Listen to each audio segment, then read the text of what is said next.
Start করলাম। তোমরা কোত্থেকে এসছো? তো বন্ধুরা, পুরো ভোল্টাস 1.5 টন কপার ইনভার্টার যে এসিটা, সেটা আপনাদের সামনে এখন পুরো আনবক্সিং হচ্ছে। দেখুন একটা একটা করে কি কি আছে জিনিসগুলো একটু বলো। Copper pipe. আচ্ছা, কপার পাইপগুলো কত ফুট করে থাকে? 10 ফুট করে। আচ্ছা, দুটো কপার পাইপ আছে। দুটো কপার পাইপ, একটা গ্যাসের জন্য আর একটা রিভার্সের জন্য আছে। আর এটা কি আছে? এটা হচ্ছে কেবিল তার, যেটা হচ্ছে আমাদের ওই ইলেকট্রিক কানেকশানের সাথে দেওয়া হবে। ঠিক আছে, তো এটা হচ্ছে মেন আনবক্সিং। দাঁড়াও একটু দেখিয়ে দিই, একটু ঘুরিয়ে দাও আস্তে করে।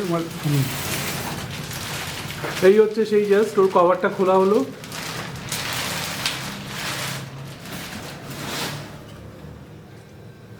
এই দেখো, এখানে লেখা আছে তোমার Voltas tata product inverter 3 star নেওয়া হয়েছে। ঠিক আছে, তো এটা আমরা অ্যামাজন থেকে পারচেস করেছি। তো ওখানে সমস্ত ডেসক্রিপশনস, ডিটেলস এবং ডেসক্রিপশনস কীভাবে কিনবেন সেগুলো সমস্ত কিছু দেওয়া আছে।